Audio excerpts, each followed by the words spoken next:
안녕하세요.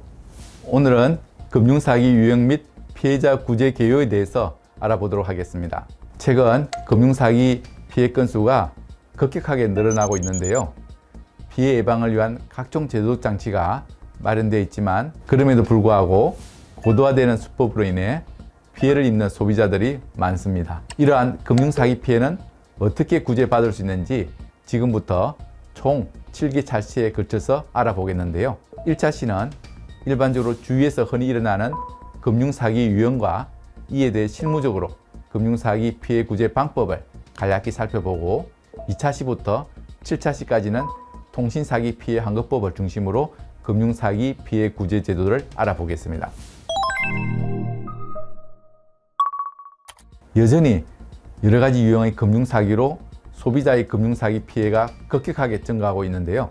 소비자 피해를 야기시키는 금융사기 유형을 우선 살펴보겠습니다. 자녀 납치 및 사고 빙자 편취의 경우입니다. 자녀와 부모의 전화번호를 사전에 알고 있는 사기범이 자녀의 전화번호로 발신자 번호를 변조해서 부모에게 마치 자녀가 사고 또는 납치 상태인 것처럼 가장하여 부모로부터 자금을 편취하는 수법입니다. 아울러 학교에 간 자녀 납치 빙자라든지 군대에 간 아들 사고 빙자, 유학 중인 자녀 납치 또는 사고 빙자 등으로 자금을 편취하는 경우입니다. 메신저상에서 지인을 사칭하여 송금을 요구하는 경우입니다. 타인의 인터넷 메신저 아이디와 비밀번호를 해킹해서 로그인한 다음에 이미 등록되어 있는 가족이나 친구 등 지인에게 1:1 대화 또는 쪽지 등을 통해서 금전이라든지 교통사고, 합의금 등 긴급 자금을 요청하고 피해자가 쏘가 송금하는 경우입니다. 인터넷 뱅킹을 이용해 카드론 대금 및 예금을 편취하는 경우입니다. 명의 도용, 정보 유출, 범죄 사건 연루 이러한 명목으로 피해자를 현혹하여 피싱 사이트를 통해 신용카드 정보 및 인터넷 뱅킹 정보를 알아낸 후에 사기범이 ARS라든지 인터넷으로 피해자의 명의로 카드론을 받고 사기범이 공인인증서 재발급을 통해 인터넷 뱅킹으로 카드론 대금 등을 사기범 계좌로 이체하는 경우입니다. 금융회사와 금감원 명의의 허위 긴급 공지, 문자 메시지로 기망, 피싱 사이트로 유도하여 예금 등을 편취하는 경우입니다. 금융회사 또는 금융감독원에서 보내는 공지사인 것처럼 문자 메시지를 발송하여 피싱 사이트로 유도한 후에 금융거래 정보를 입력하게 하고 동정보로 피해자 명의의 대출 등을 받아 편취하는 경우입니다. 전화 통화를 통해 텔레뱅킹 이용 정보를 알아내어 금전을 편취하는 경우입니다. 50대, 70대 고령층을 대상으로 전화 통화를 통해 텔레뱅킹 가입 사실을 확인하거나 가입하게 한 후에 명의 도용이나 정보 유출됐다든지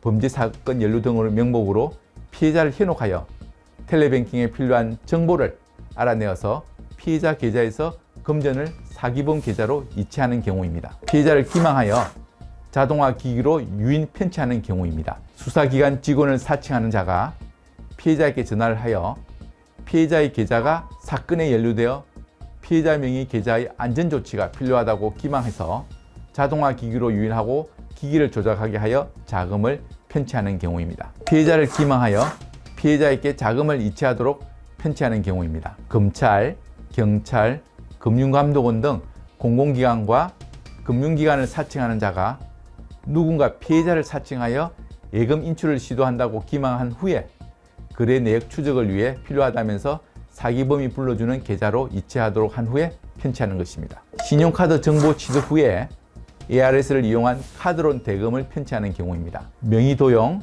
정보 유출, 범죄 사건 연루 이러한 명목으로 피해자를 현혹하여 신용카드 정보를 알아낸 후에 사기범이 ARS를 통해 피해자 명의로 카드론을 받음과 동시에 피해자에게 다시 전화를 걸어 허위로 범죄 자금 입금 사실을 알리고 피해자에게 사기범 계좌로 이체하도록 유도하여 편취하는 경우입니다. 여러 가지 유형의 금융사기로 금융사기 피해가 증가하고 있으므로 이를 대처하기 위한 금융사기 피해자 구제 절차는 다음과 같습니다. 보이스피싱 전화 또는 문자를 받고 피싱 사기범에게 이체 송금, 개인정보 제공 또는 악성 앱이 설치된 경우 다음과 같이 신속히 대응해야 합니다. 첫 번째, 입금 금융회사 또는 송금 금융회사 콜센터에 즉시 전화해서 피해 신고 및 본인 거래 금융회사에서 본인의 모든 계좌 지급정지를 신청합니다. 두 번째, 신분증이나 계좌번호 등 개인정보가 유출되거나 의심스러운 URL 접속으로 악성 앱 설치가 의심되는 경우 다음 절차대로 신속히 조치해야 합니다. 첫째, 휴대전화를 초기화하거나 악성 앱을 삭제하되 휴대폰을 초기화 전까지 휴대전화 전원을 끄거나 비행기 모드로 전환합니다. 둘째, 개인정보 노출 사실을 금감원 개인정보 노출자 사고 예방 시스템에 접속하여 등록하고 이용약관, 개인정보 제공 등 동의 후에 휴대전화 인증으로 본인 확인한 후에 여타 신규 계좌 개설과 신용카드 발급 등을 제한합니다. 셋째, 다른 휴대전화 및 PC를 사용하여 본인 여타 계좌에 대해 일괄 또는 부분 지급 정지를 신청합니다. 금융결제원 계좌정보 통합관리 서비스에 접속하여 본인 계좌 지급 정지 메뉴에서 은행권, 제2금융권, 증권사를 클릭하고 공동인증서 및 휴대전화 인증으로 본인 확인하고 지급정지를 신청할 계좌를 선택한 후에 지급정지 신청하거나 영업점을 방문하거나 콜센터를 통해서도 지급정지 신청이 가능합니다. 넷째, 명의 도용된 휴대전화 개설 여부는 한국정보통신진흥협회의 명의 도용 방지 서비스에 접속하여 조회 가능합니다. 가입 사실 현황 조회 서비스 메뉴를 클릭하여 본인 명의로 개설된 휴대전화 개설 사건 여부를 확인하고 명의 도용 휴대전화가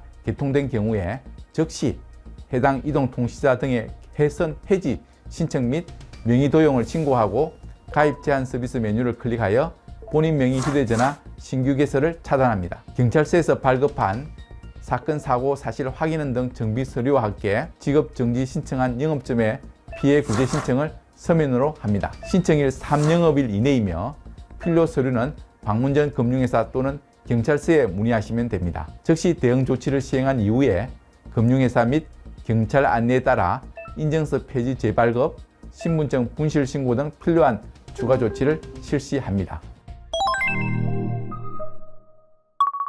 지금까지 금융사기 피해를 야기하는 다양한 금융사기 유형과 금융사기 피해자 구제제도 개요를 간단히 알아보았습니다. 감사합니다.